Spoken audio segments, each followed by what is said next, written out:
1 o'clock. Good afternoon from the 104.5 The Zone studios. I'm Jackson Williams. The Nico Iamaleava era in Tennessee is over, as head coach Josh Heupel informed the team on Saturday morning just before the orange and white game that the team is moving on without their QB1. Iamaleava is expected to enter the spring transfer portal when it opens on Wednesday, April 16th. The Masters tournament came to a thrilling conclusion yesterday as Greg McElroy won his first green jacket and completed the sixth career Grand Slam in men's professional golf history and the first since Tiger Woods in 2000. For our foundation repair and waterproofing needs, visit USSTN.com. Breaking news at once on your home for the Titans and Vols. This is 104.5 The Zone.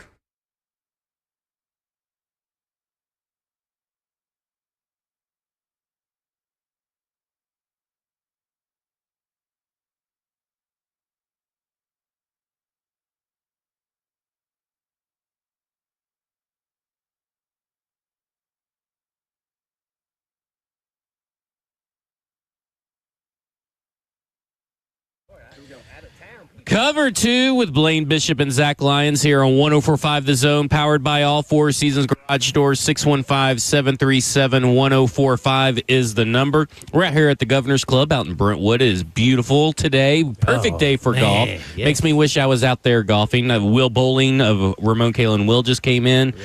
He said he made a 3-putt. He's up there at the 11th hole right now, up there right in front of us.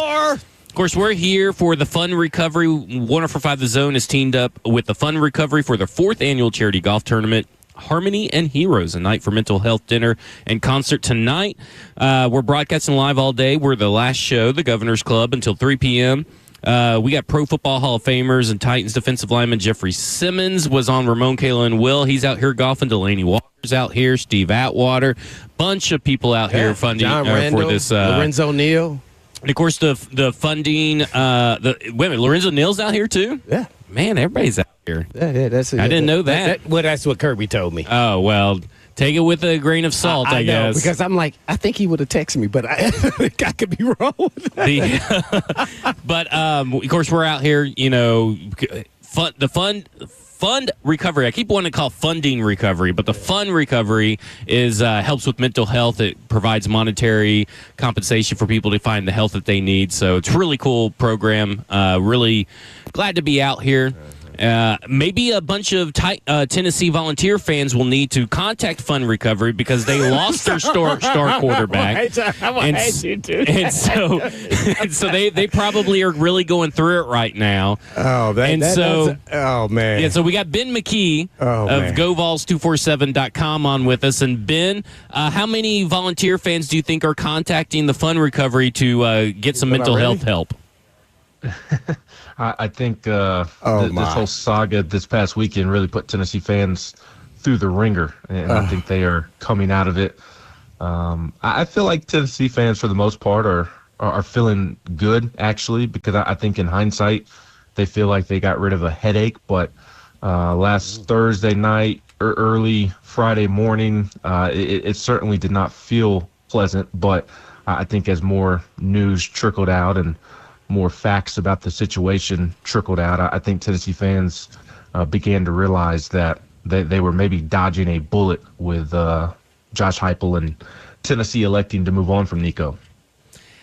But is that the bullet they need to be dodging? I mean, this is the best quarterback they have on their roster and probably the best quarterback option they have this year. And for a team that just went to the college football playoffs, that seems like that is possibly not going to happen this year. That's what it kind of feels like. Yeah, I mean, there's no doubt that the quarterback situation becomes a bit hairy, but does it really matter who's at quarterback when if the quarterback would have remained in place, it would have caused dysfunction in the locker room and dysfunction amongst the leadership on the team.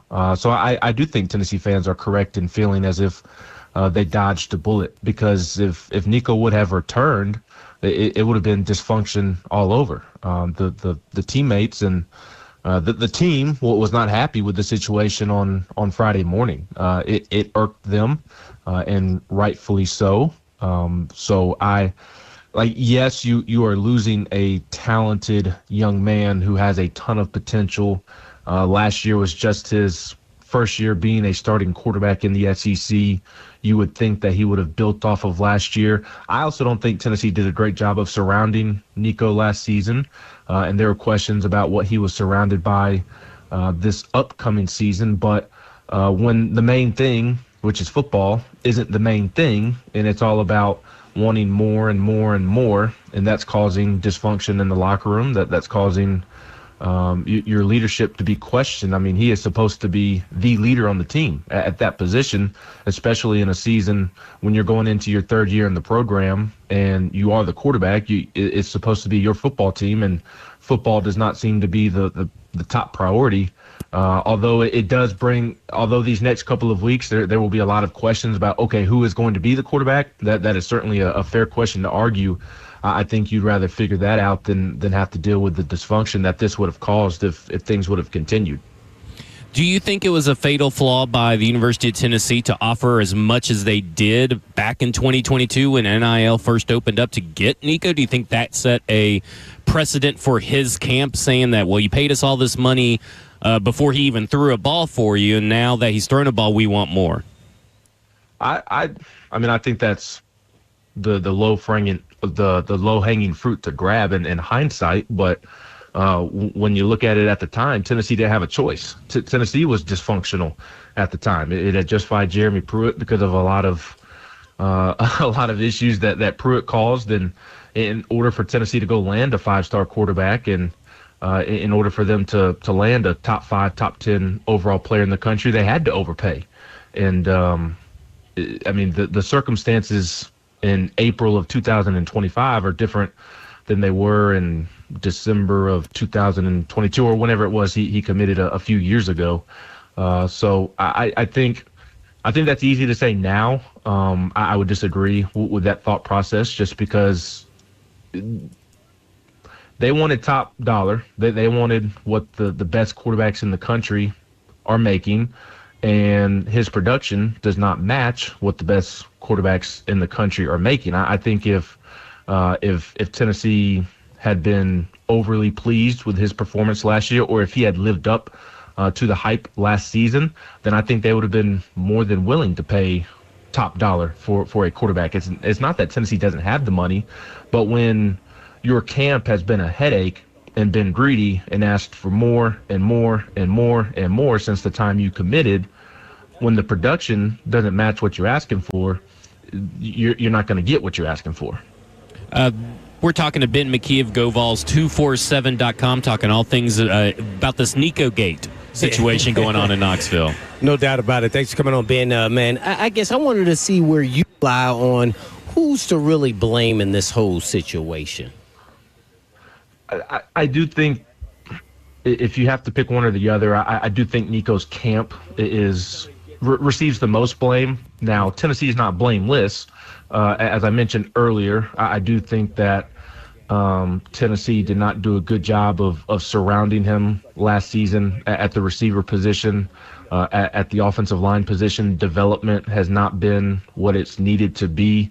And I feel like last year's offense, although Nico didn't live up to preseason expectations, and part of that was preseason expectations were so high. I mean, they were unreasonable is what they were, because of his status coming into Tennessee as the 5-star and the reported money that he was getting.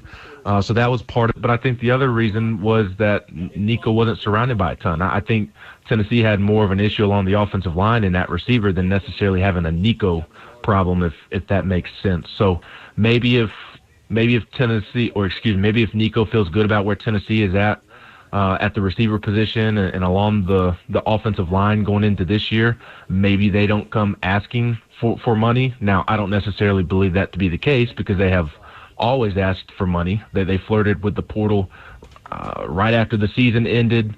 They were flirting with the portal here late in the spring semester.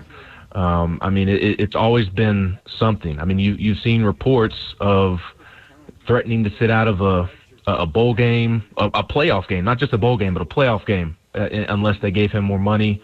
You've seen the reports of Dan Lanning kind of tipping Josh Heupel off, that he was being shopped around.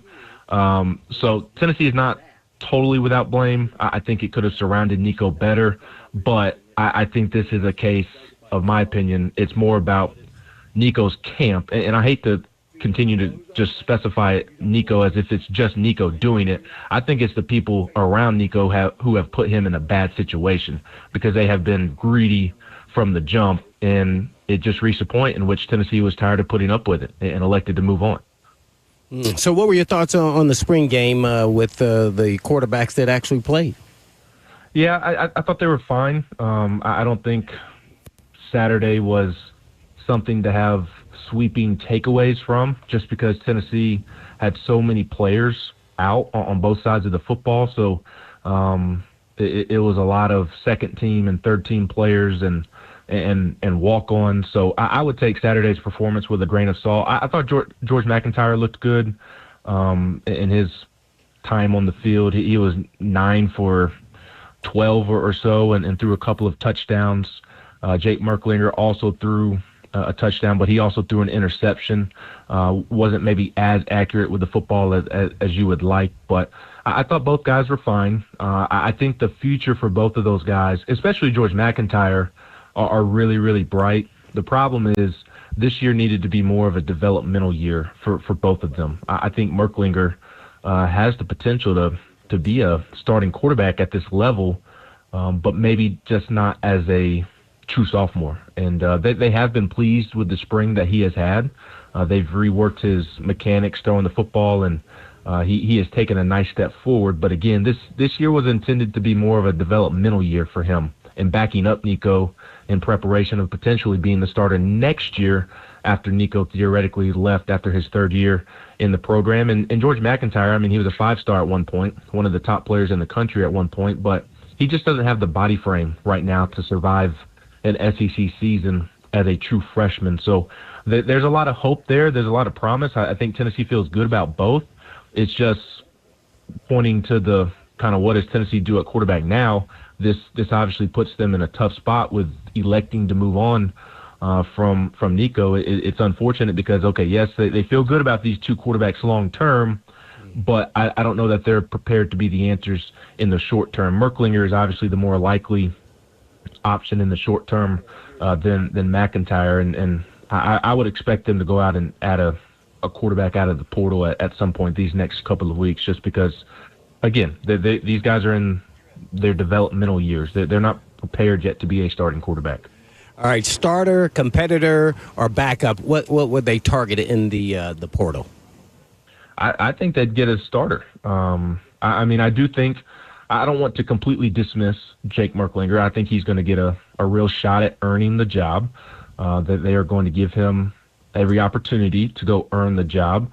But I do think the goal in the portal these next couple of weeks is going to be identifying somebody who can come in and start right away. And I think the good news for Tennessee is, yes, they are in an unfortunate situation because although you got rid of a headache, it does hamper you short term. And you don't really have a lengthy window here to figure it out. I mean, they've got to make something happen pretty quickly and evaluate their options pretty quickly. And it is the middle of April. It's not the middle of January. So whoever does come in, assuming they add somebody, I mean, they're going to have to pick up from a leadership standpoint and pick up the offense and get it down pat in a short amount of time before fall camp. So they've got a lot of work to do. It's not a envious situation, no doubt about that, but I think they'll go out and try to identify a potential starter and somebody that they can win games with this fall. Not to suggest that they couldn't with Merklinger, but I think that they'll try to go get an established quarterback out of the portal is what I'm alluding to. Hey, Ben, just real quick, when do the hashtag Merkslinger shirts come out? I heard y'all were already printing them, so it sounds like they're already out. Hey, I'm just saying that's probably what I would have loved to have been there when his first pass was an interception, by the way, after all this went down, because I'm sure is very well received by level-headed fans out there in Knoxville. Yes, it's that's right. As were the 2 touchdowns that McIntyre threw. SEC Freshman of the Year. He's ready to go as a true freshman. There you go. Oh, my. Ben, thanks for joining us today. We really appreciate the insight into the situation going down. Of course, guys can follow Ben on Twitter, then also go read his stuff over at govols247.com. Ben, have a good one. Thanks, guys. Y'all have a great week.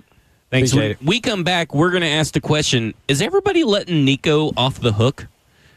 This is Cover 2 with Blaine Bishop and Zach Lyons here on 104.5 The Zone.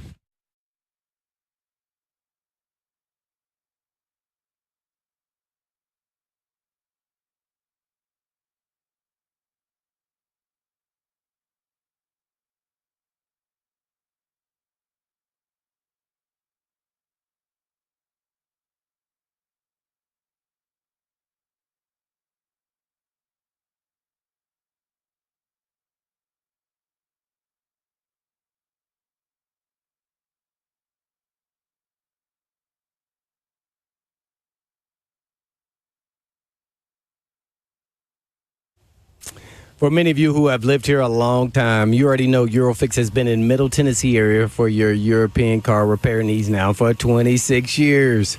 We've all gotten to watch them grow. And I don't know about you, but I love watching a hometown business take off.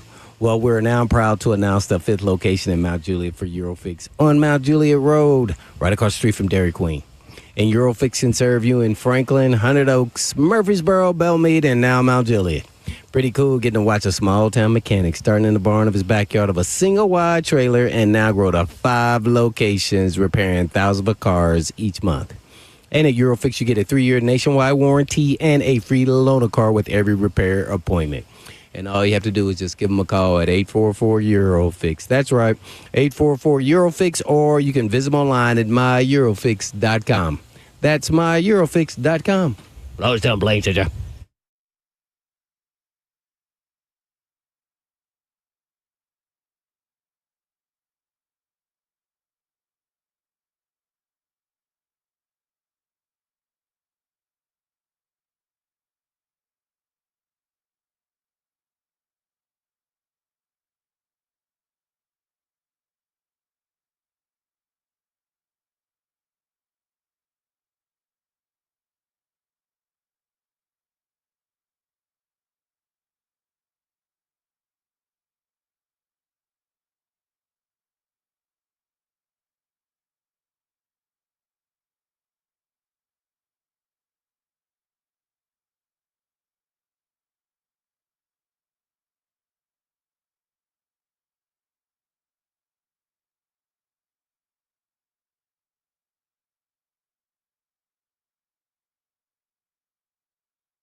Cover 2 with Blaine Bishop and Zach Lyons here at 104.5 The Zone, powered by All Four Seasons Garage Door. 615-737-1045 is the number. We're talking Nico and the whole UT saga. And, of course, we're out here at the Governor's Club for fundrecovery.org.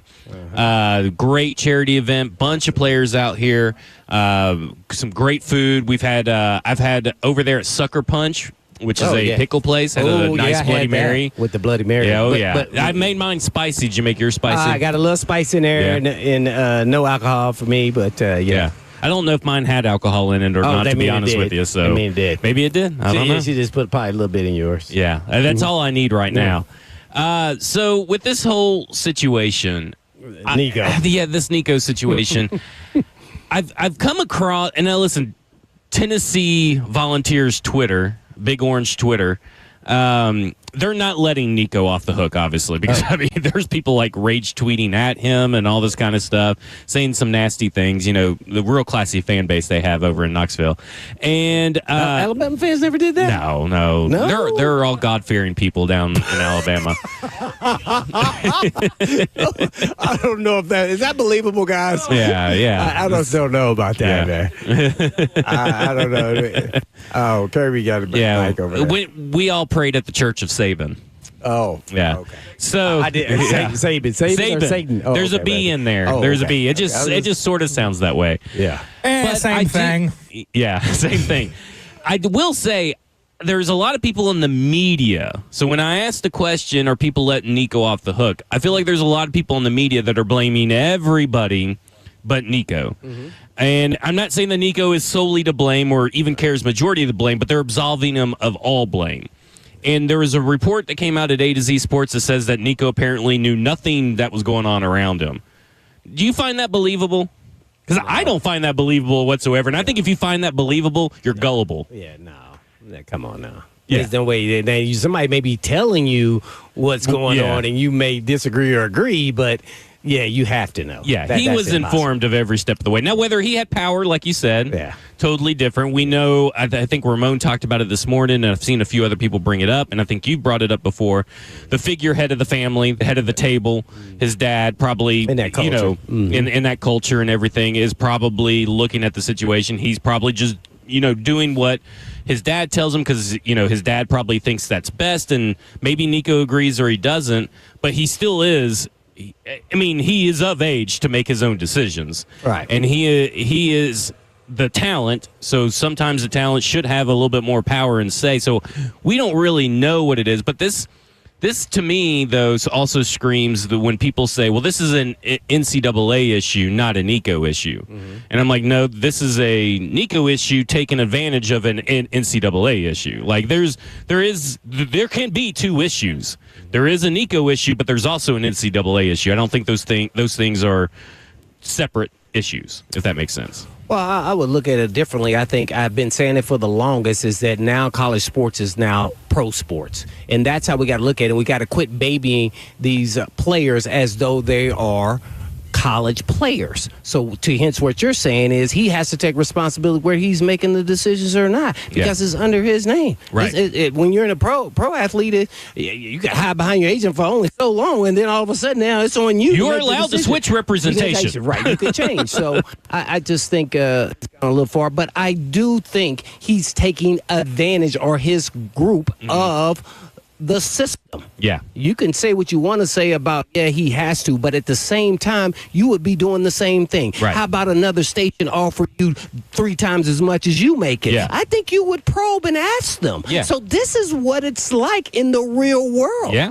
So and that's what I'm saying. I agree. I have a problem with what he's doing or his camp. No. But you have to know what could eventually be the ramifications of if things go wrong. I think if those two tweets, the one from his dad and the one from the family friend in Florida, did not come out attacking Pete Nakos, we'd be having a totally different conversation. Very unprofessional. You can't do that. We'd be having a totally different conversation because we'd be saying, well, he's just doing what's best for NIL. But the way that that went down, I think, was totally out of character. I don't buy this idea that Nico wasn't aware, wasn't involved, or anything like that. that's naivety to myself to me. For you think Nico decided on his own to miss practice, or you think someone told him to miss practice? I think someone told him, but then he could also still gone to practice. Right. And that was a wrong move as well. Yeah. He's definitely getting bad advice, but he's following the bad advice. Right. That's what I'm saying. So, he's doing what he's being told to do, and it just like a good soldier, that's what he's doing. I mean, in that culture, that's what you're supposed to do if your dad tells you to do it. So that's just the nature of the business, but he's going to have to take some ownership and some blame in this whole equation. He can't just escape it all. It's because of him. I mean, at the end of the day, I'm going to say this. If Nico played up to what they thought he was, Tennessee would have paid him. Yep. They would have paid him. They would have paid him in December. That's another form of this is just like a pro athlete. Yeah. Oh, yeah. No, well, if you would have played up to snuff, guess what? We would have gave you the money. Now that you really didn't even play and you were making free money, so now you want to come back to us 2 years later? All right. Nah, we got to move on. You know what they should have done? Here's what Nico's camp should have done. Hey, man, get me some better wide receivers and some better offensive linemen and do whatever you can to pay them and get them. And then guess what? We'll ride or die. I know I'm gonna rise to the cream of the crop with that. They asked for the offensive lineman according to reports, and then they came back and asked for more after that. And I'm like, I get the offensive line wasn't good. But there wasn't a wide receiver issue in my mind last year. I mean, there was a passing offensive scheme issue, but I don't think there was an issue with the wide receivers they had surrounded Nico with. The offensive line definitely was pretty bad, but I don't think the wide receivers were necessarily a hindrance to the team. Like it was kind of painted by Ben McKee at the top of the show. Oh, well, okay. Do you think anybody was good as Jalen Hyatt? No, I don't think anybody was good as Jalen Hyatt. Want to go down the list, or the other two that were on the team at the time when Hooker was the quarterback? So, it was. They didn't live up to the snuff. They were just good players. They weren't elite players in the SEC. Yeah, I agree they weren't elite, but they were good enough. No, I don't think they – I look at it and I go, I don't think that they – Only one of them has potentially got a chance to get drafted that was on that team. Yeah. That's not good enough. Yeah.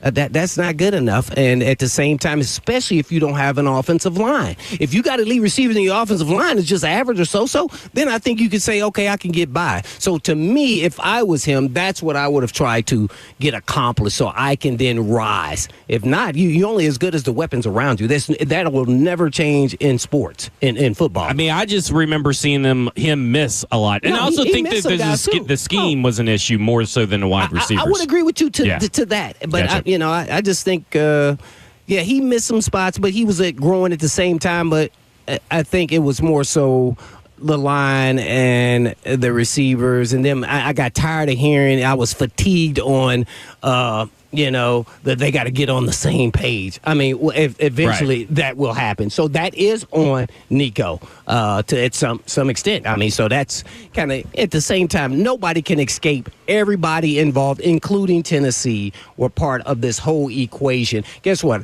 From my sources, I'm hearing that Tennessee didn't even negotiate with him when he started in December. And then they started and then they stopped somewhat in January and never really talked to his camp since. So to me, here's where they should have taken ownership. Yeah. They should have said, no, we're not doing this. That way, guess what? They could have already been in the portal during the spring and got them a quarterback. Yeah, they could have done the winter. Of try to play along with this, we just not going to say nothing. We're not going to do anything. And then all of a sudden, then try to snafu them at the end, and then they got upset. It's a cluster. I mean, let's just call it what it is. UT screwed up, Nico screwed up, and his camp screwed up. What was the difference between this and Beck? Yeah, I mean, it could have been the same thing, right? Yeah, he had no receivers either. Yeah, and Beck left, and they called it early, right? Yeah, they did, and that's the difference. So that's all they had to do. Like, we're not doing this. So let me ask you this: what do you think Tennessee can actually do in the spring portal? Because if they're looking for a starter, that's why I asked that question. I don't think there's a starter out there that's entering the portal as of right now, because the portal opens up on Wednesday. I mean, where do you kind of land on that? Well, it's going to be difficult, but naturally, I think that's why Hypo said what he said in his presser. He was trying to be a salesman, and guess what? You can get if you can get somebody, you pay somebody $1 million, $2 million to leave their school, there's always going to be that. I mean, there's always that. But then it sounds like you're overpaying for somebody to get them to come to your school. Right. Well, you may be. But hence, if he can work the system and learn the system, everybody acts like it's so hard. I mean, man, they need somebody in there like right away, like quickly. To me, they already had a couple players I think they had in their back pocket that they think that they can get. To go this far and this long, I think they knew all along, and then to pull the rug, and they can say he mispracticed, and I think all this mispractice and this in the locker room stuff is way overrated. This is not 1980. That's back then. These guys are getting paid millions of dollars. Guess what? So they're pro players. Guess what? Half of the locker room was getting paid and held out to say that, or got in the portal so they can get more money. Yep. So they're saying, hey, go get your money too. At the same time, they're still young and they're sensitive in their emotions, and I can't say that some of them probably felt jilted a little bit. At the same time, this is a big boy business, and we getting to see it right in front of us play out, which is sad to say. Yeah. So do you think the idea of nothing's bigger than the T, and this can be for any college football program now, is kind of thrown out the window because nothing's bigger than the players, it feels like now? I think absolutely, and that's why I say that's 1990s. 1980. Like at the end of the day, now it's about you pay me, if not I leave. Yeah, guess what? Loyalty's out the window. Back a long time ago, when they say, "Oh, he transferred to 3 schools," oh, he's a problem child. Now that's just a coming of course that everybody's doing that. Guess what? Because they're following the money, and once you start following the money, you're gonna doom yourself. You're going to doom yourself, because sometimes you just need to sit pat and say, you know what, I'm in a good situation. Why am I chasing money? Because guess what? Most of the people don't have money, and they've never had money, and so that's why they're chasing the money. Yeah. See, so the system, Tennessee just got one of the first ones out there for this to happen. It's going to continually happen over and over again unless the system puts some ramifications on, basically, let's say, contracts, to how many times you can open up in the portal. I mean, there's a whole bunch of steps here that needs to be done, and that's why I say the system is more to blame, and then how Tennessee and Nico went back and forth are to blame here, or his camp, whoever, but it's Nico and his camp. Until the team starts saying no, they gotta say no. And I don't know if there will ever not be at least one team that says yes. You get what I'm saying? There's always going to be one team out there that says yes until we get to a certain point, and that means that there's really nothing that's going to stop any of these players. Everybody's like, well, this puts the power back in the team's hands. Well, we'll see what Nico gets paid. What if Nico gets paid more? Well, then it's back to the players. I don't think, and right now, I still don't think that teams really have anything to stand on right now, any power, because the players can still enter. They can enter the transfer portal how many times throughout the year, and if someone pays Nico, then Nico keep following the money. Nico learned nothing. I mean, Nico learns no lesson, right? Unless he gets paid less, and no team takes him, the power does not shift to the teams. Well, here's what I say. And I'm looking at it from my perspective only because if he gets paid more or less, really, in my mind, doesn't really matter. You know what matters? If he goes out there and performs, that'll make Tennessee look bad. If he performs and the team he's on does well, that'll make him look bad. I don't think people then are going to go look up and see how much money he was getting. Yeah. I just think that's going to make them look bad. Like, we couldn't cross the finish line with this guy. Why not? Do you think fans will turn on Heupel and the Absolutely. Absolutely. I think so too. And Lucas is trying to sit there and argue with me. Well, they didn't turn on the organization after Henry Tuatoa. And I'm like, dude, he's a linebacker. But that's a linebacker. That's totally different. Like, this is totally different. Right, we should ask somebody reasonable like Bert. What do you think about this? Do you think the fans are going to turn on Heupel if Nico does well wherever he goes? I think they would turn on Heupel if Heupel decided to wear the wrong shade of orange one day. Like, I don't think it necessarily matters if it was the Nico thing or not. I feel like inevitably you're going to turn on any coach unless they are Nick Saban. You know what I mean? Unless they are the greatest at your university. So if they go 7-4, 8 or 7-5, 8-4, what happens? I think it would be really circumstantial, but they're going to be upset. They're going to be upset. I mean, this fan base, we've seen this fan base overreact to less. Yes. Yeah. I mean, I just do not buy this fan base can be rational. But speaking of performance, I don't either. Speaking of performance, Jackson, play the Josh Pate clip about the Ohio State game. This stuff was happening last December. during the playoffs, with this kid included, but not just this kid. They were trying to get more money out of Tennessee, and other players on playoff teams were trying to get more money out of playoff teams before the playoff games. They were trying to leverage playoff participation because, do you know why? You want to know what the explainer was? The explainer was, well, our client, half these folks don't know the I comes before the E in the word, but hey, our client is being paid X amount of money to participate in 12 games, maybe a 13th if you make the conference championship game. And you guys made the playoff. He should make more money. I mean, before the playoff game, they start this up. This is where I side with you 100%. No wavering. I'm siding with you.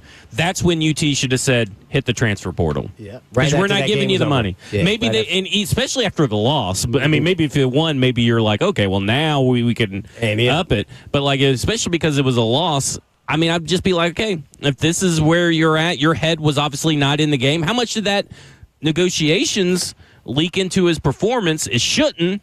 But you never know what's going on with his dad, the agent, what's going on between the relationship with his coaching staff that knows these negotiations are going on. You wonder how much that plays in. But at the end of the day, you got to go out there and play on the field. But I do wonder, why didn't Tennessee then say, okay, if you're already negotiating now, this isn't going to go anywhere. Time to... Unless they didn't know. Yeah. But I would assume if he's approaching you, obviously you got to assume that he has somebody on the other end of that. Right. I mean, it's not their first rodeo. And to say that he couldn't focus in a game with them negotiate, I think he can. So I think they were doing their part, and it just got out there because those, collectives talk. Some of them talk. And that got out, and unfortunate for him, he was sitting in a bad situation there, and it got out. And guess what? He hasn't said anything about it, and will never have to own up to any of it when he goes to another team. Somebody can ask him the question, but he's going to move forward. He's going to move on. Wait, what's he going to say? Answer. Let's predict the response. Let's say he's at Oregon. I'm at Oregon now. I'm not a UT football player, so I'm only going to talk about Oregon football. Well, you keep using Oregon as that, but that's where you think he's going. I think he's going to Oregon because I think it's no confirmation. That's just what I think. Here's my thing. Everybody is their current starters only getting paid, like, from according to what Google said, $317K over at Oregon. Combined? Yeah, for whatever it is this year. That's his NIL worth. So that's their starting quarterback over there. Dan Lanning is the one that told UT, and maybe I'm being too cynical, but why? Everybody's like, well, he's a very altruistic and all this stuff for him to come out there. Or maybe he's sowing seeds of deception and chaos over UT to get him to hit that transfer portal so they can sign him. Absolutely. Maybe, I'm with you. On that. I mean, he played him. That's what I think. Because they should have went and looked to see who they have at quarterback and how much they spend it. And be like, I don't know if I trust what he's telling us here. Right. He could be telling the truth, but guess what? He may want our guy. Yeah. That's what I think. I look at it and I go, just because Dan Lanning's the one that told Coach Heupel does not mean that he's not going to Oregon. I think that's a little bit of naive. I think that's naive to think. Don't know if he's I'm not saying that he is or anything. I'm just saying that I wouldn't rule that out while everybody else has ruled it out. Ooh, Nike money too. Yeah. That's deep pockets. Back like on Kirby. the West Coast. Yeah. He go back on the West Coast, man. They're doing a lot of UNC stuff. I don't know if that's true or not. I don't know. We'll see. Bill There's a lot Belichick? of conjecture out there. When we come back, let's shift the gears to the Masters. I want to talk about the Masters real quick. This is Cover 2 with Blaine Bishop and Zach Lyons here on 104.5 The Zone.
Cover 2 with Blaine Bishop and Zach Lyons here on 104.5 The Zone, powered by All Four Seasons Garage Doors, 615-737-1045. We may be out at the Governor's Club on the golf course, but Jackson's behind the studio, and he is taking your calls, going to let us know what you guys want to talk about. If you guys want to talk about Nico, Tennessee Titans draft, we'll be talking about safeties later this episode, but we got to start off with the Masters on this. And what an exciting like if you are not a golf fan, if you would have watched yesterday, you could have been, at least for one day, enjoyed golf on TV, because it was dramatic from start to finish, especially when Rory starts off with the double bogey on the hole number 1, and he's got Bryson DeChambeau next to him, and you're just sitting there like, oh man, this is going to happen, isn't it? Rory's going to implode, melt down, and Bryson's going to come back and win. And in fact, Bryson's the one that melted down, and I thoroughly enjoyed that. Oh, my. Well, there were reports that, him and his girlfriend broke up. No, that was true. She admitted it, and that had nothing to do with his play by any means. He choked down the stretch. And then, Roy kind of was having a little bit of a meltdown there, and I was like, oh my, maybe he's starting to overthink things. He was getting so close. I think it was like, I don't know, hole 13 or so with the bad shot. What that was the other double bogey of the day. And nobody has ever won with 4 double bogeys in I know. Isn't that crazy? In the Masters. So I was like, oh, man, please come on, help this guy get this, completes his grand slam. But, man, it went into the playoff, and he finished it off, man. So excited for him. Justin Rose, holy crap, what a tremendous back half of that course. Yeah. It was insane. And so yesterday we went curling for one of my friend's birthdays. And so we went to Mark Bulger's place. So I was there. I was like, why is all this Mark Bulger stuff over here? Yeah. So we went, and I was like, oh, yeah, I forgot that he lives here now. He's big into curling and stuff. So we learned curling. In between the curling sessions, I'm going over to the TV because it's like it's the playoffs at that point, trying to figure out who's winning, what's winning. We don't have any sound in there either. So, like, you can't tell by Rory's reaction whether he lost or won. Oh, my. And then until a few minutes go by, and you're like, okay, we think he won. He won. And I know that Rory isn't universally liked guy. Right, yeah. But the story itself, in a vacuum, for the player, it was an awesome experience. Like, I mean, he's one of 6 people to win a Grand Slam. Yeah. You can't take anything away from him. It's been a long drought since he won a majors and all this kind of stuff. And so I look at it, he won 4 majors as he was turning into 25. And, now he's 35, winning the Masters. You could just tell. It was one of those moments, Blaine. And someone said, explain this in NFL terms. Yeah, I said, this is either Andy Reid or Peyton Manning winning their first Super Bowl. Oh, man. I can imagine all the pressure and everything else just to get it off his back, man. Wow. And especially being that he's such an elite player and not to have that Grand Slam. So, yeah, I'm excited for him. I was actually cheering for him, but it was funny. People were cheering for the fans kind of changed. They were Bryson, and then all of a sudden it went all to Roy. So it was hilarious. I wonder how much that gets into the psyche of the guys when they cheer louder and there's a roar for one player over another, and they're in the same group. So that was kind of interesting to see how they just kind of jumped to the other side. I know it's hole by hole, and the fans are all over the place, but, man, that was pretty cool. I was all in watching it. It was good. It was exciting. That was big for golf. Well, and there's just so many. There were, Auberg was coming up on the back. Connor was hanging around. Scheffler was trying to make a push at one point. He started getting in a roll, and then he fell off. Like, there were so many. Once Rory started imploding, it became a wide open field. Yeah. Once he dropped back, and they're tied, and then there's guys a shot away. I'm like, oh. Yeah, he went from 11 to 14. He went bogey, par, double bogey, bogey. Oh my! And then on 18, he bogeyed. And then, of course, they go into the playoffs, and he came in clutch there. But I could not imagine the immense pressure he was under at that point in time, based on his history, right? His history of being known as kind of a joke artist. That goes back to your mind when you're an athlete there, man, on the golf course and revisionist history. You think it's coming back, even though he had played and got past some of those other bogeys. I think, man, he started getting tight and he started clutching and just, oh man, I was like, oh man, please pull out of it. And you know what? That may help him now never have to deal with something like that to that level as far as, having all those bogeys and in the clutch situations. He did. Would you retire if you're him? You're 35. You just won a Masters. You're a Grand Slam champion. You keep on going? 35 in golf, man, that's like you're still a baby. NFL, you're on. I retired at 33, so that 35. He's got a lot to go, man. Just imagine now where do you think he can go from here if he plays? Just say to 50. Just say to 50. Woo. There was a good. Would you retire? I think I would. But see, we're not sitting in their shoes. Yeah, because I guess I don't know his money. Man, he's made a whole bunch of money. Yeah. I mean, watch this. Maybe he's got a gambling problem or something. Why didn't Tom Brady retire? Yeah. Matter of fact, why is Tom Brady still making $40 million? Yeah. Oh, because he can. Because he can. I guess that's true. I guess that's why Nico's getting more money, right? Right, because he can. Because he can. Well, he thinks he can. Well, we'll see if he actually can. So let me ask you this. I thought that was a good question. It's really made me think, and I don't think I've landed on an answer. But what was the better round for the Masters? The 2019 Tiger Woods. This came from Buck and Luke's show. The 2019 Tiger Woods one or this one? I lean the 2019 Tiger Woods one because he's a little bit older. There's a lot of moments that I remember, a lot of pictures. ACL? Where he won the Masters. I don't. Yeah. U.S. Open. That was U.S. Open. Okay. But we were down in Vegas for a bachelor party, and we were actually flying out, but we were flying out later in the day, so we got to watch it as a group, and we got to watch it out at one of these big bars, in the casino and everything, and everybody was watching. I don't know if everybody was watching around the world as much as they were watching Tiger Woods, because it is Tiger Woods after all. But yesterday's just a well-capped end to a story. Yeah. And so I don't know. I struggle with it, but I think I lean 2019. Yeah, I think I'm going 2019 because that was the question I asked Virgil Herring. And he's at 2019 Tiger and 2000 as well. And then he said 86 with... Was that Jack? Yeah. I don't know who he was talking about there, but yeah. So I'm going to go with Tiger 2019. That's still. This was just, to me, where you got out of the clutch, where you kind of melted down in these situations in the past, which is still great. Yeah. So yeah, I'm going to go with Tiger. Happy for Roy because I'm always cheering for athletes to, when you fail at something, to not melt down to a point where you then revive and recover, because that's what life is. And so you're gonna have some ups and downs, and it's not the end of the world. So I'm a firm believer in that. So I think that's what captivated me in this with Roy. The athletic psyche, just being in that moment, and like we talked about, being even on the 18th hole in the playoffs. Is just the mental anguish you're probably going through, the inner turmoil of fighting the demons. In golf. Yeah, the demons and pass and failing and missing and choking and, clutching up and tightening up. And, man, he did it, though. He did it. Yeah, now he'll never, hopefully, go back to that when he gets in that situation again. Yeah. We shall see. Well, when we come back, we're going to talk about what NFL players doing in the spare time. But one of them has entered the college ranks in the front offices. Cover 2 with Blaine Bishop and Zach Lyons here on 104.5 The Zone.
It is 2:01. Good afternoon. I'm Jackson Williams from the 104.5 The Zone studios. Tennessee football in the news over the weekend. The Nico Iamaleava era at Tennessee football has ended after a falling out between the two parties over NIL negotiations.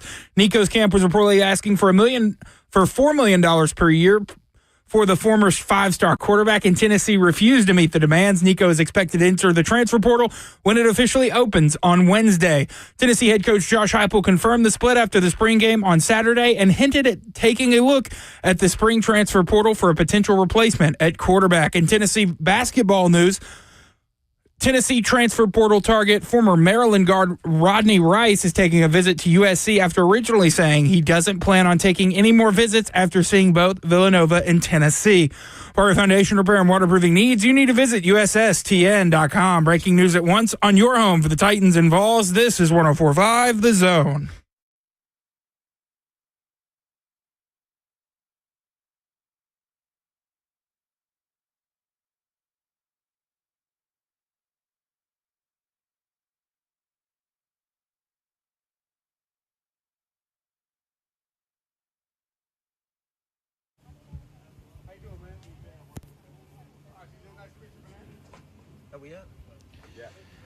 Cover 2 with Blaine Bishop and Zach Lyons here on 104.5 The Zone, powered by All Four Seasons Garage Door. 615-737-1045 is the number.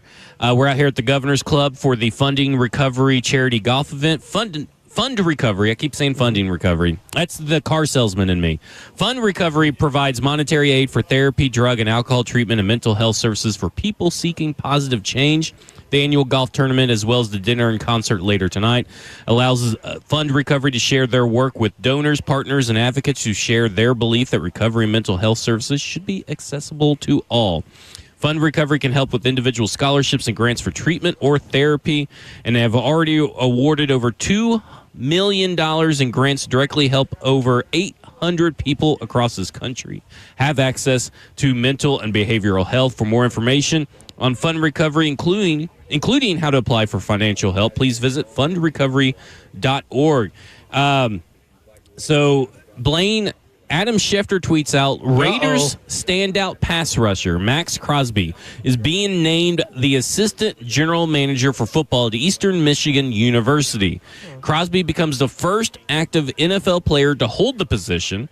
He will now help. Listen to this. Listen to what he will supposedly, allegedly help. This seems more like a publicity stunt than he's actually going to help. But this is what he said. They say he will help Eastern Michigan evaluate high school and portal prospects, manage its NIL budget, and also serve as special assistant to the athletic director on fundraising, alumni relations, and student athlete support.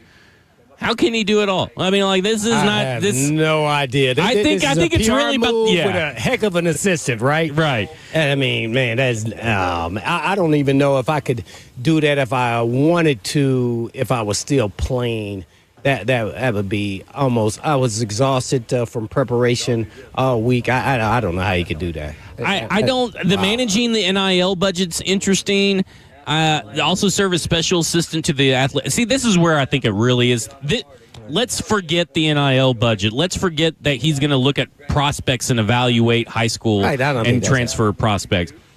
He's really just the special assistant to the athletic director for fundraising, alumni relations, and student athlete support. That last line makes way more sense than any of the other titles. PR. Yeah, this is PR. You know, and we were talking about the MAC. I played in that conference, so they don't get a lot of PR as far as support with their football program, especially weather too as well. Once the winter season starts in the Midwest, it's really tough to get people to even attend a game. So that's what that's all about. You know, I'm trying to think of who is the biggest alum athlete from Eastern Michigan outside of him. Well, we got the lady.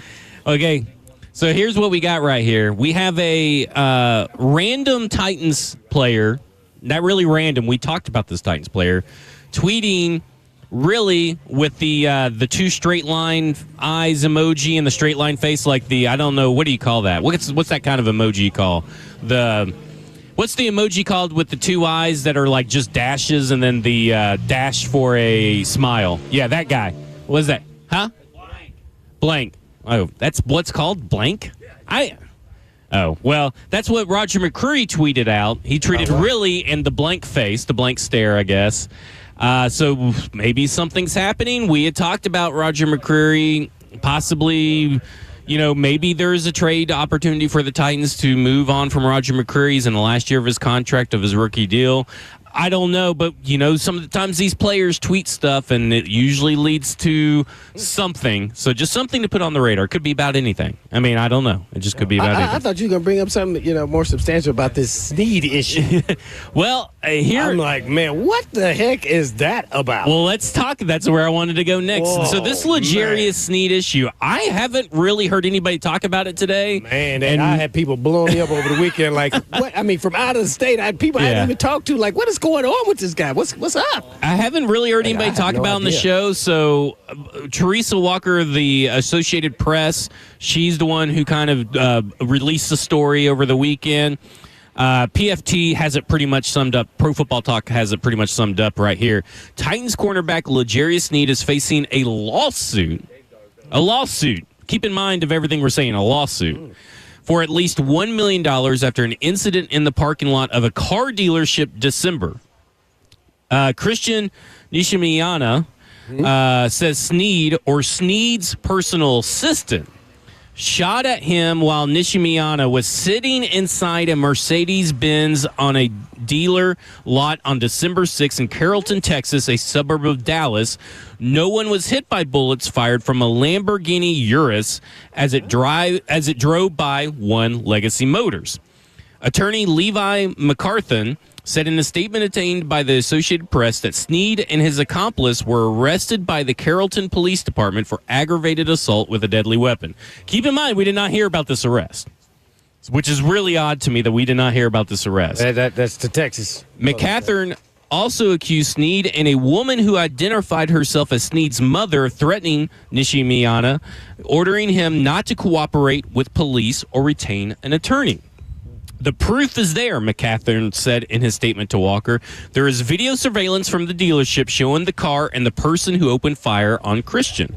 We want to know why this happened. We're thankful no one was shot, but we continue to search for the reason behind this incident. A Titan spokesperson told Walker the team is aware of the matter and have been in contact with NFL security per league protocol.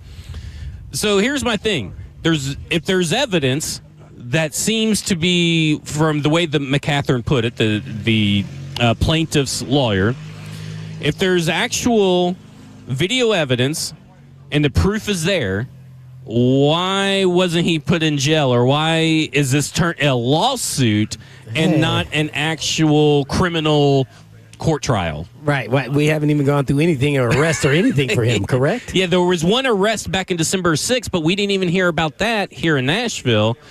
And from kind of what I've heard is like this kind of comes from this is during the season in December. Yeah, so a surprise to maybe the Titans is kind of what I have heard. So like this is kind of a weird would situation. You tell them if you didn't get arrested either? I mean, I'm surprised that they don't have security that lets you know. Huh? Like, I mean, don't they have security that should probably know this? Or don't you?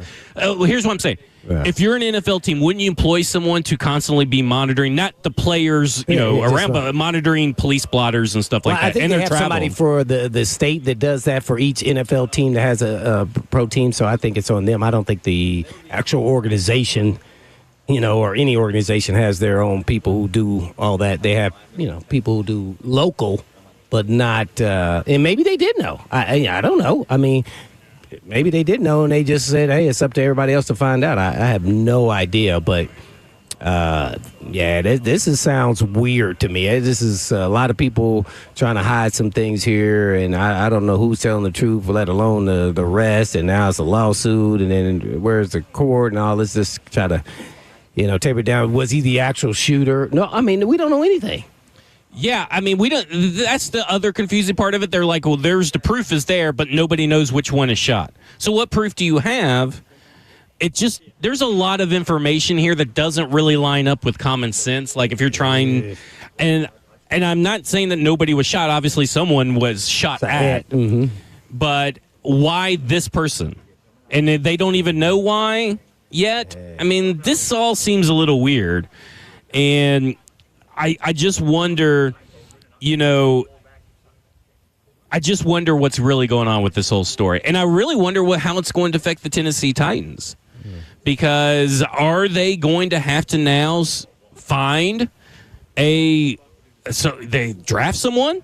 Now, has that become a higher priority? Would you be trading McCreary, too, at the same time? I mean, that's the other thing, yeah. I mean, maybe you have to trade McCreary to get an outside guy. I don't know. Oh, maybe. Maybe. I don't know, man. It's just, it's such an odd story to pop up. And then an odd story not to hear talked about all day, it feels like. Like, it's been very low-key. And why is it a civil suit and not a criminal charge? Like, what is going on with this whole situation? Well, he can get out of it sooner than later with just a pay, right, with the civil. Yeah.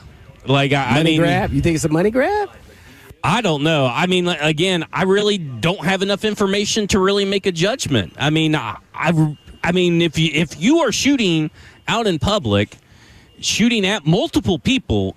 Is that what? I mean, like, there's multiple people there. around. No, but yeah. I mean, he's only shooting apparently at this one person. Man, that Wouldn't you have? To me, it's just like we would have known about this at some point before now in April. This is just something about none of this makes sense, and maybe we'll get more information. Somebody may get involved in here. When I say they, I meant the justice system and the court systems, and they may change and go in a different direction. Yeah, and to me, it's just like, what is the information? We need more information. Like, this is not enough information to go on. The Associated Press does not have enough information to go on. And obviously, the NFL is going to investigate this situation. They have their own team of investigators as well, so they'll investigate it. So I guess we're all in a holding pattern right now until we get more information. But, I mean, this guy doesn't even have a motive yet. The attorney says himself he doesn't even have a motive yet. Oh, man. So it's just like, it's a weird situation. I said, man, I have no idea what's going on. I say, man, you need to tell me what's going on in Texas. Yeah. I mean, like I said, no one was hit by bullets fired from the Lamborghini Urus as it drove over there. But, I mean, there's other people in a dealership. It's not just this guy. So, like, I mean, again, I feel like if there was the proof that this guy claims there was, right. I feel like there would have been a more significant, Think they got some cameras around police somewhere? thing. You would think. I mean, I don't know. They say they apparently got tape, but they still don't know. We want to know why this happened. They can't tell who shot the gun out the car? I don't know. I mean, they're saying that here. Is it drive-by? The guy that apparently was shot at says Snead or Snead's personal assistant shot at him. So who was it? If you got the tape, you said. But I would say, but why would they be shooting at you? And yeah, that's the other thing. They just decided that you were the random person to shoot at? Yeah. To me, this probably isn't anything as bad as what this particular attorney is painting it out to be. But we'll see. We have more. We have to wait for information at the.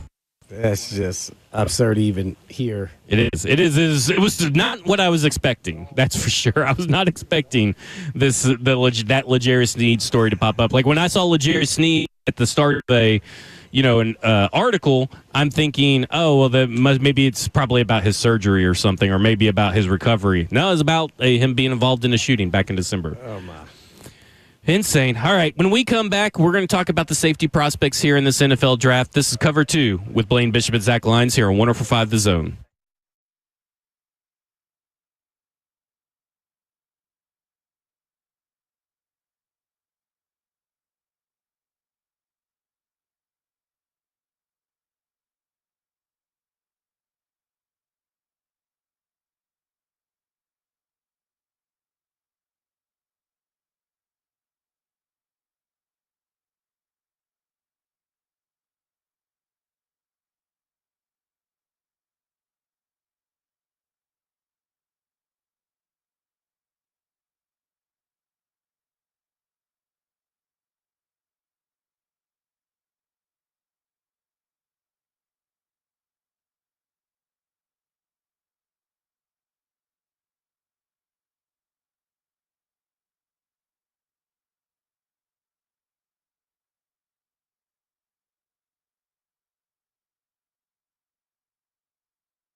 Cover 2 with Blaine Bishop and Zach Lyons here on 104.5 The Zone, powered by All Four Seasons Garage Door. 615-737-1045 is the number. We're out here at the Governor's Club for the Fun Recovery Golf Tournament. Fun Recovery provides monetary aid for therapy, drug and alcohol treatment, and mental health services for people seeking positive change. And we're joined now by Hall of Famer, 8-time Pro Bowler, 2-time All-Pro, 2-time Super Bowl champ, and a member of the Hall of Fame All 1990s team, safety, Steve Atwater. Steve, thanks for joining us today. Hey, man, happy to join you. My guy, Blaine Bishop, Yeah, man. When I hear that resume, man, I was like, oh, man, I made the 2-time All-Pro. I did the 8 times. It's just incredible, man. Hey, you did it. You did it well, man, back in the day, man. Much respect for you, Blaine. Yeah, no doubt, no doubt. The fam doing well? Everybody's doing well. Yeah, Everybody's doing he's got a son that's graduated from Princeton. They all right, but no, yeah, Princeton. Everybody done. Yeah, everybody's done. So, yeah, man, you big time now, man. No, man, we're still trying to get there, right? Yeah. Well, anybody can call in to help Steve in how to find your phone. He lost it. I know there's an app you get on your phone and you can locate other people's phones. I know my wife did it for mine, and then we ended up waiting 24 hours, and it was right there in the couch. But You said I need to check someplace real close. But yeah, y'all can call in or call Kirby and mess with Kirby now. But Jackson and let him know how you could find his phone. He lost it while he was out here playing golf, man. So yeah, it'll help us out. Steve, I was joking with Blaine on Friday. I was like, you got the hitman here and the smiling assassin here. Who gave you that name, by the way? No, Charlie Waters. He was my defensive backs coach. The person who was responsible, one of the people who was responsible for the Broncos drafting me, he had a big say-so in that. And, when I got to Denver, I knew who he was. He had played for the Cowboys, knew his history. Yeah, 41. And so everything he said, I listened to everything he said, and he came up with that nickname. I thought it was still think it's kind of corny, but I roll with it. Would you rather have just been called the assassin instead of the smiling Jack Tatum assassin? was the assassin, so you can't really bite that. But I thought it was all right though. I need a cool nickname like the smiling assassin and Hitman, something deadly like that. So we'll come up with something. Maybe we can get something in the chat on the F&M Bank chat, Twitch, Twitter, YouTube, Facebook Live. Steve, we've been going through draft prospects and all this stuff, and we're talking about safeties today. What about the game has changed for the safety position since when you played? Well, I think, one, you still have to be able to feel on the run, especially the great safeties, they still support the run. And you also have to be able to cover. I think a lot more responsibility is put on the safeties to cover either a wide receiver, a tight end, the fast backs out of the backfield, those joker-type players. So you have to be, I would say, a lot more diverse in what you can do and what you can offer a team. But you don't have to be a Blaine Bishop, a lot of other safeties, a big-time hitter nowadays, I think, because it may cost you because you trying to enforce your will and then, bam, flag. And fine. Right. And you may be like a 200-pound safety hitting a 280-pound tight end, and you get flagged. I'm like, I don't know how that works. Yeah. But I've seen that happen, and it blows my mind. But I understand it's for the safety of the game, but it kind of takes a little bit away from it, I think. Well, I was about to say, do you think the rules? Yeah. Do you think the rules nowadays, especially in college too, with the targeting rule and everything, do you think that's why we don't see a lot of enforcers out there at the safety 100%. position? Yes. Because one, you can't do it, and I think long term for the longevity of the players is definitely better, and for the safety and healthy of the players, it's better. But I think the fans want to see some heads get knocked off, some helmets get knocked off every now and then. I mean, what about the advent of the too high safety being played at a high rate? I mean, what are your thoughts on that shift in the game from a defensive perspective? Well, some teams have always done that. I know a majority of my career, we always had I don't know any team that doesn't have some form of cover two, where you have the two high. Is that what you're talking about? Yeah. The too high. Yeah, I mean, I don't know any team that doesn't have that in their repertoire, even if it's just a disguise to make people think you're doing it. Most teams have some type of cover two in their defense. We're here with two-time Super Bowl champ and two-time All-Pro safety Steve Atwater here at the Governor's Club for the Fund Recovery charity event. Yeah, I'm going to go with the tough question first. Two-time Super Bowl champion. If those two Super Bowl teams had to play one another, which would win? Ooh, wait, that's a good one. That's a good one. Well, with Terrell Davis on the team, it would have been a tie. Because TD was his name, man. He was the real deal, boy. Yeah. And, John Elway, obviously, man. Shannon Sharp, that offense was rolling. And us as a defense, we had some very talented players. Neil Smith, Ray Crockett, Tyrone Braxton. Yeah. We had a gang of guys, man, who made play. John Mobley in the middle. Keith Traylor, man. We had a bunch of playmakers.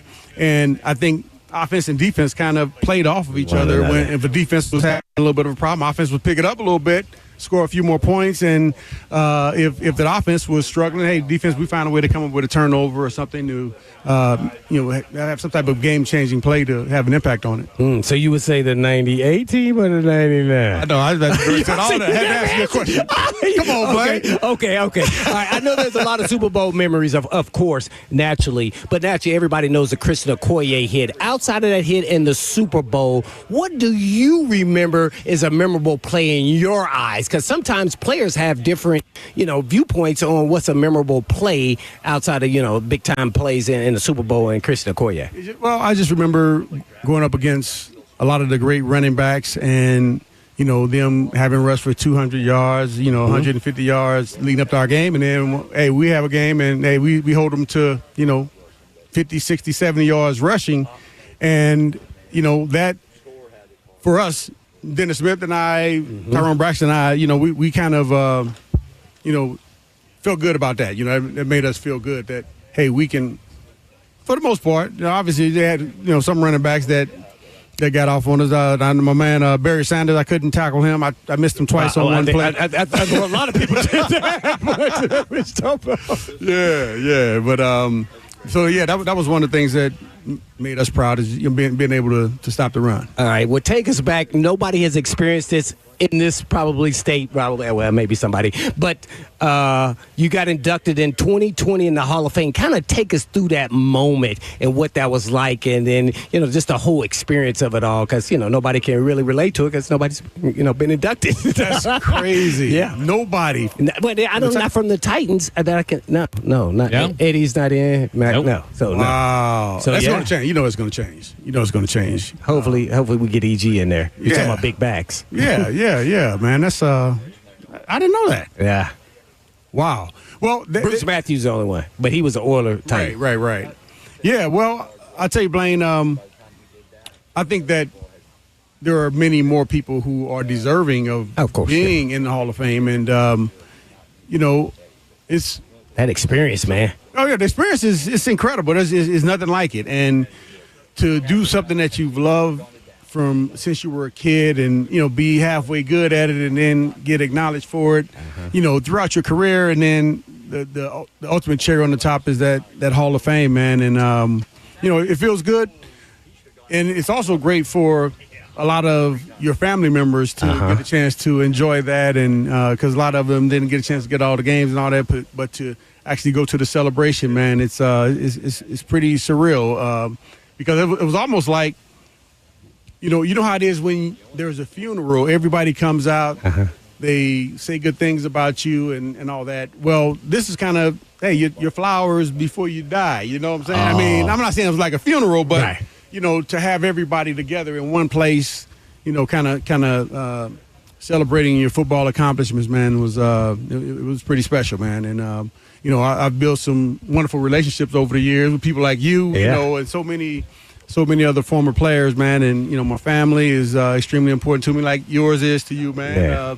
Look, my man Chase doing his. How's man. he doing? How's Chase doing? He doing well, man. He hanging there. He just graduated, so man, he's jacked up. He's in the work world now, so he get that middle drain to him now. You get middle drain, so it's all good, man. I guess lastly for me, I wanted to ask you. I remember we were sitting down at the Pro Bowl, and you told me that you played quarterback, and I wanted to say, but in high school, and what was that transition playing quarterback in high school to then safety in college? college. And did somebody ever tempt you? Because when I saw you, I go, man, I would have moved you to outside linebacker or defensive end or something. Oh, they tried to do it in college. They tried to move me. I'm like, no, I'm not doing that. Yeah, so like, what was that like, quarterback to safety? And obviously, you probably played a little bit of safety. All the great players on their team, quarterback, safety, back in that era.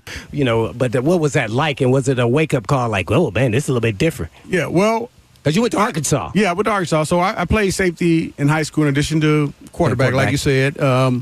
I wasn't a great quarterback. I was a good quarterback. I threw some picks, though, Blaine. And when I threw the picks, I went and made the tackle. Oh, and you were pissed off. I was there, bro. I was hot. Like, man, you're not going to pick off my ball, man. And so I think the Razorbacks, they recruited me with the intention of, we're gonna bring him in. So they told you were going to be a quarterback? We're going to bring him in as a quarterback.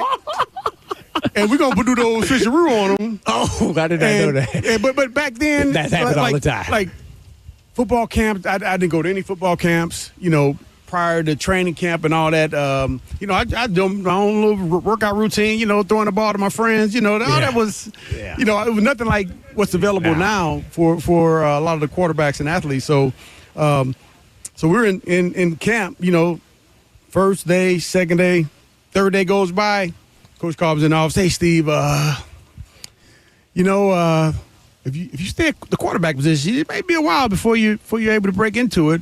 But if you move to safety, what I like to do, I like for you to travel with the team. I want to redshirt you, but I want you to travel with the team, get that experience of what it's like in the locker room. Like, all right, let's do it. That was 3 days in. I got 3 days as a quarterback in college. They do it, right? They do it. They're like, oh, yeah, this guy he can't throw the ball, man. He can how was you looking, though? How did you think you looked at quarterback? I was ready to make the switch. But it wasn't good. We are with Steve Atwater, Hall of Famer Steve Atwater. Man, the smiling assassin. Christian Okoye here. Listen, let me ask you a question. Who was the guy that you wanted to hit the most every time you played against him? Like you were just chomping at the bit to go after this guy. Well, I wouldn't say it was anybody like that, but I would say Marion Butts from the Chargers. Oh, yeah. He was like 6'1", 245, huge, fast. My teammate and I, Dennis Smith and I, we used to have take Advil before the game and after the game because we knew it was going to be a headache. So before the game, we just got ready. and Marion Butts and I, we had big time respect for one another. Uh-huh. We would battle it out, man. Hey, bam, meeting in the hole, bam, bam, ooh, ooh. And then at the end of the game, we shake hands. Hey, good game. But I knew that mentally, I had to be ready every single play because this guy, he's coming, man. And there are a lot of other, Christian Okoye, obviously, he was in our division as well. We had to get ourselves up psychologically. And I remember one meeting we were about to play the Chiefs, and Dennis Smith, he could barely lift his shoulder, kind of like Blaine. He can barely lift his shoulder up, throw the shoulder up. Hey, he's constantly over across from me going, ah, dang, my shoulder, my neck. Yeah, so Dennis, we're in meetings. He's like, hey, Steve, we can't, we got to make sure that we don't go low on him. I was like, what? On Christian Okoye? I'm like, hey. Like, all right, man. He's the vet. I'm the young guy. I'm trying to listen to him. So I listened to him, and fortunately, that it worked out on that play that I was able to get him, man. And I saw Christian in Hawaii a few months ago, man. Great guy, man. Great guy. Yeah, looking good. He got the back stuff. Yeah, his neck and everything. But hey, was that an out of body experience? Because I'm gonna say I had one of those. When you hit him, when you go back and watch that, you felt like you didn't know that you hit him like that. That he just flew off his feet. Yeah. And sometimes you just catch a guy at the right time and your body, kind of, uncoils, and then all of a sudden he goes flying. And that's how it was, because when you see it, then you stand over him like, oh, I got him. Yeah. Now, you know what, man? They had me mic'd up before that game. Yeah, that's how you can hear the mic. And, I'd actually forgotten about the mic. Because, as the game goes on, you're not thinking about the mic. That's the last thing you think about. You're thinking about, what am I going to do on this play? What's my responsibility? I got to make sure that I feel, I'm reading the keys and filling the gaps and all that. So I wasn't even thinking about the mic. But as I go back and look at it, man, it was kind of leading up to that, man. It was like, Christian's in the game. He's still in the game. We got to make sure we lay it on him, And we were just in the zone, man, and it just happened to happen, man. And I couldn't have scripted it that, man. And I'm fortunate that it didn't happen the other way, where he trucked me because hey, I ran up in there several times, and hey, it didn't turn out the way I wanted it to. And we know that. Yeah, we definitely that's know a part that. of being a football player, though, right? Yeah. You gotta have the courage to go up there and do it again and again and again, even if you don't have some success when you go up in there. Yeah. Who was the biggest trash talker you ever came across? Even if it's one of your own teammates, or is it you? Oh, Shannon Sharp, come on. Yeah, Shannon Sharp was the biggest trash I guess that's true. talker. That was probably a layup. I didn't think about that. Yeah, and oh my gosh. he was just, is he still the biggest trash talker? Probably. Yeah. Oh and, my gosh. And like he used to just get up underneath people's skin, especially defensive players. Yeah. And like so. He'd like strategize on. I'm gonna get under his skin. I'm gonna have him calling flags all day. And I remember with Derek Thomas, rest in peace, DT.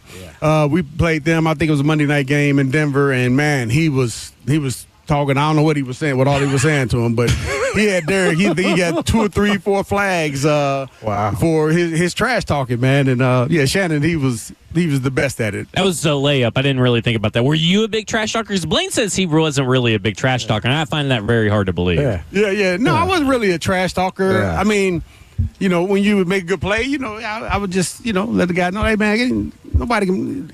They try to send a receiver in the block. I'm like, no, these receivers, they can't block me, bro. don't even try to do that. So I would get a little hype there, when I run through the crack blocks. But do you prefer the old school Denver Bronco jerseys or the new ones that transitioned while you were there? Well, I like the old ones, but we didn't win the Super Bowl. My rookie year, we got beat by the 49ers, 55-10. Yeah. And, I think it was our first year in our new uniforms. We went to the Super Bowl and we won. So I love the new ones. Those are winning jerseys. Yeah, winning jerseys. Oh, man. We are with Steve Atwater, man. I'm going to go on a serious note. We've done a lot of joking, man, brought back a lot of memories. But, man, outside of your parents and probably your coaches, kind of take us through, like, maybe who was really influential and believed in you, whether it was younger in high school or, grade school, just somebody who was a big advocate for you that really helped you believe that you could eventually take this thing. Could be your college coach, and you were special and that you could really go far with this in playing football. Yeah, well, I would say it starts with my mom and dad, man. They, they always instilled confidence in me. And then when I got to high school, my high school coach, kind of giving me a little bit of leeway, to kind of help out with things that he was doing as a coach. And, that helped me made me feel kind of special. Like, oh, man, and it was kind of crazy. I'm helping them, like, paint the fields and that type of stuff, man. But it was just small stuff that they showed me that it was just not about football. It was more like, hey, man, I care about you as a person. Yeah. You can be successful in life and all that. And throughout my life, man, I've had some amazing coaches, man, that believed in me, and I think helped instill more confidence in me. Because if you have a coach that doesn't believe in you, what good is he even as a coach, right? I mean, to not have belief in your players, man, is not a good thing. So. But I would say, yeah, my coaches, I said mom and dad, always kind of had a good group of friends, too, who, we supported each other throughout the years, man. Some great high school friends, man. We got a good group chat to this day. Yeah, me too. Yeah. No doubt. Well, how's your golf game going today? That's another story. Okay. Which is worse, you lost your phone or your golf game? Well, I lost my phone. That's the worst part. But my golf game is real close behind. Oh, wow. Yes, my golf game is not good. Well, talk about the charity event today and why you're out here with Fund Recovery. Yeah, well, my wife and I, we've been, a part of Fund Recovery and 4 years. Yeah, 4 years, man. And we planned on never missing a year, but last year we missed it because I had to have back surgery. Oh. And I was on ice for 4 or 5 months, and so we. Again, made the commitment, and we're back here again. Got some great people running it, Ryan and everybody, man, and the team, man. They're awesome. My wife's Letha, she's on the board, and just the great things that they're doing, touching different communities, and drug addiction is huge. A lot of states are legalizing drugs. We got some products in Colorado, so a lot of other places that are legal now. And I always send a message to kids. I see kids and I talk to them. I tell them, just because other people smoke weed and do all this other stuff doesn't mean you have to do it. Yeah. And there are a handful of guys who can take these things and be functional, but I would say 90% of them can't. And I just encourage them to stay strong. And but it's kind of hard with so many youngsters out there, trying to try things out, man. You got to be strong, and you got to have a lot of people advocating for not doing those types of things. Well, Steve, it's been a pleasure. I've enjoyed hearing the stories and everything. Steve Atwater, Hall of Famer, 8-time Pro Bowler, 2-time All-Pro, 2-time Super Bowl champ, and Hall of Fame all 1990s team. Steve, it's been a pleasure. We appreciate it. It's been a pleasure, man. Anytime for my boy Blaine Bishop, baby. When we come back, we'll wrap up the show. This is Cover 2 with Blaine Bishop and Zach Lyons here on 104.5 The Zone.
Struggling with joint pain, suffering from a recent injury, looking to recover faster after surgery? Well, at Edge, we've got you covered. From powerful peptide stacks like BPC 157 and TB 500 to PRP treatments, stem cell therapy, and high-film muscle stimulation, Edge Peptide is your go-to solution for faster healing and recovery. And as an athlete myself, I know how frustrating pain and injuries can be. That's why now is the perfect time to take control of your wellness and finally address those nagging issues. Whether it's golf, tennis, or any activity you love, don't let pain hold you back any longer. And Edge specializes in regenerative treatments designed to reduce inflammation and promote tissue repair and improve mobility, helping your body heal naturally while avoiding surgery whenever possible. And right now we're offering a free $250 consultation with your initial treatment. And all you have to do is just go to edgepeptide.com. Yes, that's edgepeptide.com. Or you can just give them a call today at 615-724-1878. That's 724-1878.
Cover 2 with Blaine Bishop and Zach Lyons here on 104.5 The Zone, powered by all Four Seasons Garage Stores, 615-737-1045 if you want to get in on the conversation.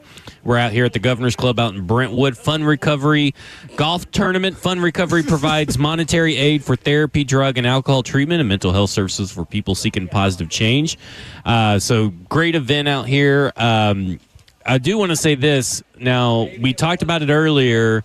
Lorenzo Neal's here, and you said just now that if you see him, I'm going to smack him. You're going to smack. You said you were going to tackle his square head. Yeah, I was going to tackle him. Yeah, I was going to tackle him. Yeah, so now I'm really hoping that Lorenzo Neal is here.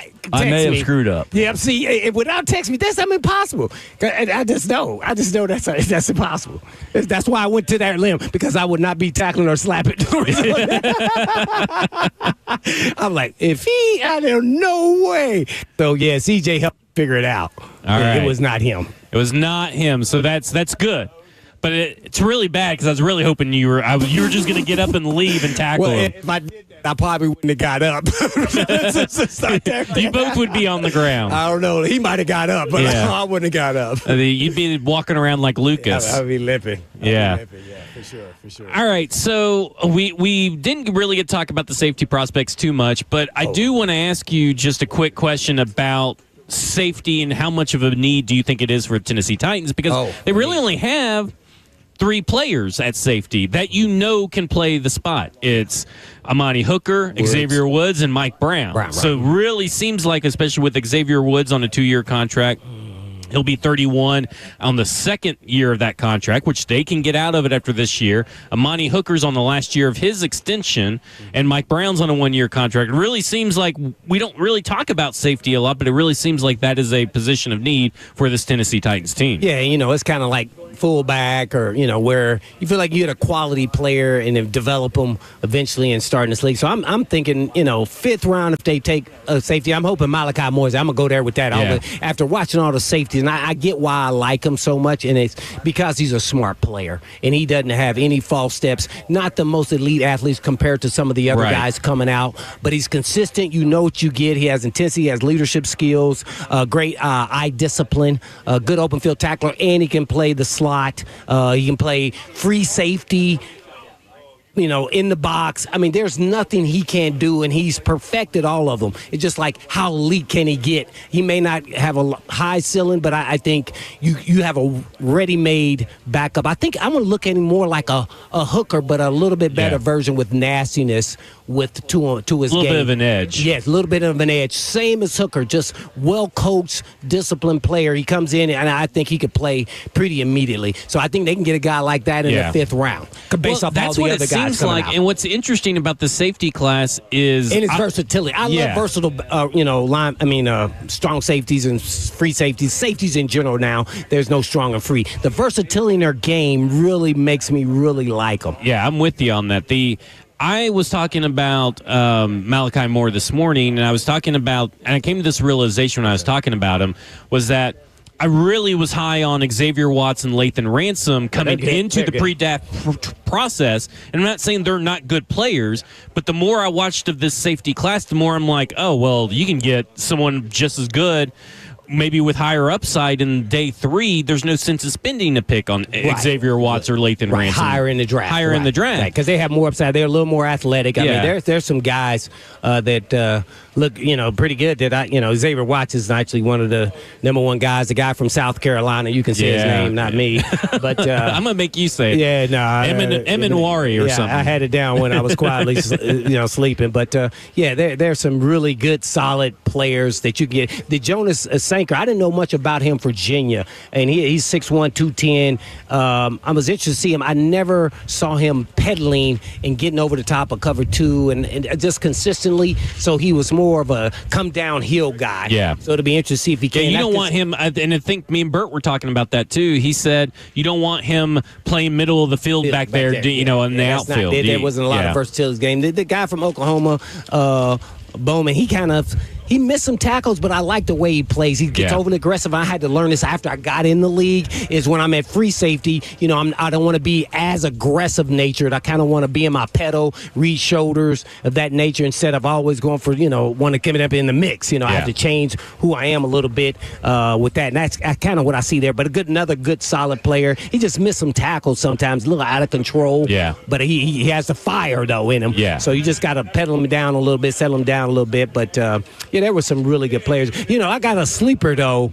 My sleeper guy was there's a Tulane guy. I don't know if he's considered a sleeper. Are you talking about Caleb Bransall? Yeah, I kind of like what I saw in him. He may not be a high draft pick guy. Another guy that could sneak in there is I think he was injured, so he's not an unknown guy, but that's the Winston Jr. I didn't know much about him at Penn State. He's 6'2", 207. He looks like he can do a lot of different things for a guy his size, but he had a little tight hips, so that was kind of made me a little cautious with him.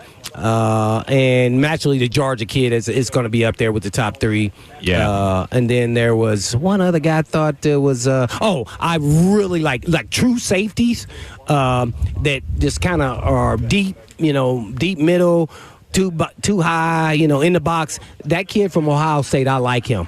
Ransom. If I just say safety, all around good safety, Latham Ransom, and then the Vernon kid from Iowa State, he was just okay. He was okay. I didn't see him. He didn't seem twitchy. He was a tall guy, too, 6'4", so he may convert to a linebacker. I like Craig Woodson as well, the kid from California. I was talking. I mean, I just like all the California defenders. Yeah, that look defense really was awesome. They well coached unit. Mm-hmm. I said Will today. Cox. I said today if for whatever reason this season goes south and this entire staff is fired, I'd be calling up the Justin Wilcox over there to get him to come coach this defense and bring that entire staff, because they teach NFL I wonder if defense. Tennessee people would say that, because he was the DC at Tennessee as well. Yeah, I don't think they would probably agree, but he's done wonders over at California. He really did. They had guys all over the place, linebackers, safeties, cornerbacks. They did a good job recruiting and developing those guys. Supposedly the Roger McCreary tweet is not football related, so we got that clarified. It's supposedly what he says. Now, whether that's true or not, it's a little bit different. Why does every time somebody tweet has to be football related? I don't know. Well, just when you don't tweet anything but football. No. Yeah. Is that what he does? Yeah. It's all football on there. Right, because he's not going to get out of his realm. But that would seem like that would be out of his realm to tweet based on personality. I would agree, too. This has been covered, too, with Blaine Bishop and Zach Lyons here on 105 The Zone. We've been out here at the Governor's Club. Thanks them for hosting us, and thank you, Fund Recovery. Fundrecovery.org is where you can go find out more information from them. 3HL's up next. And in the meantime. And in between time. Peace. KB!